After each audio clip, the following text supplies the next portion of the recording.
have an artist who is from Belgium but has a connection to Korea. It's been sponsored by Samsung Imaging. Now, this artist is multi-talented but best known for his original series, Pencil versus Camera, Digital Circleism and Fresh and Acrylic. Self-taught in both drawing and photography.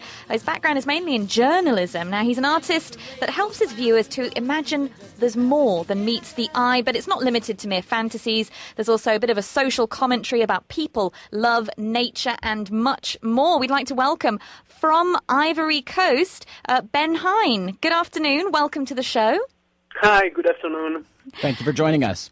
Thank you. The pleasure is mine. I'm happy to discuss with you on TBS radio station. Oh, Fantastic. Thank you. Well, firstly, your Pencil versus Camera, it's just got such a huge following. Your pictures seem to be everywhere these days. I mean, from blogs to corporate sites to MSN and many other places. And so, congratulations. Now, not to try and go on a different tangent, but, I mean, some in the art world kind of maybe frown upon the success you've had. You've got your work on MSN. Your art is illustration, and yet with digital circleism and portrait, it's pop art. What are your own feelings about this level of success that you've had? Well, of course, it was totally unexpected. I feel kind of lucky. I'm happy and surprised to see the different consecutive buzz happening around Pencil versus Camera. But honestly, I really stay humble. I'm always working hard in everything I'm doing. I guess there is a part of chance also. You never know how people will react.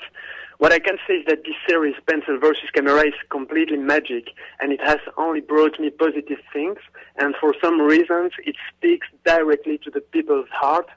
For me, this success is a good evidence that drawing is not old-fashioned or old school. Surprisingly, people want more of it.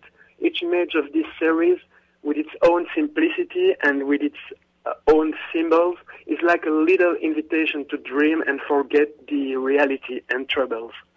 I like it when it's put that way. Invitation to dream. Thanks for that. Now, you make a distinction between yourself and different painters and illustrators, calling yourself a visual creator. Could you explain why you use that distinction or why you need it? Well, I think it's not a big distinction. Visual creation is just a wider definition of what I'm doing. It's not just photography, it's not just painting, or not just drawing. It's a big combination of everything. That's it. I've looked at a lot of your pictures, and they're so beautiful and just whimsical and very different from a lot of art that's out there.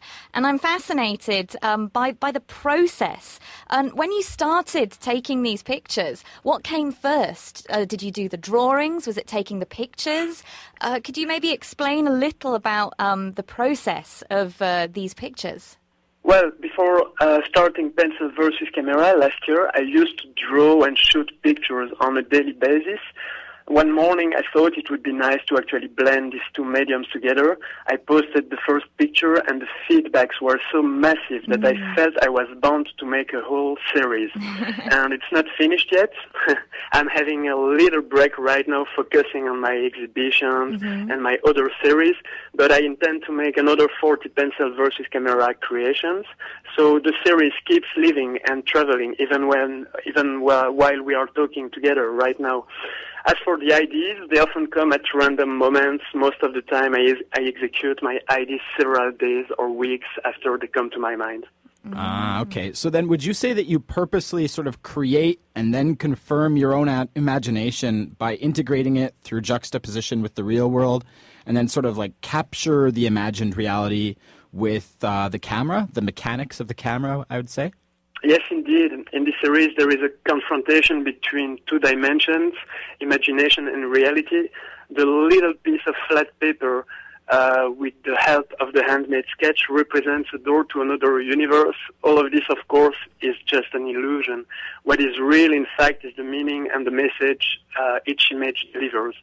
Now, I noticed that about your pictures. I mean, obviously, the photos are real, and then the drawings, they have this very surreal elements. Some of them remind me of like an Escher picture, especially because of the pencil quality. I mean, what kind of messages do you have a message that you always want to convey with each picture? Because I mean, you've got the tram that's labeled "This is not," or you've got the chess that's playing hand, the chess playing hand. I mean, what kind of messages is it that you're trying to kind of convey through these pictures? Yes, you're talking about surrealism. It is certainly my favorite art movement. Mm-hmm. The message I'm trying to convey is different in every picture. I guess there is a continuity in the whole series, but people will find the message themselves. I often hear interpretations from different people telling me, "Oh, Ben, I saw this in this artwork," or "I saw that in this other artwork," and often they come with interpretation I would never ever thought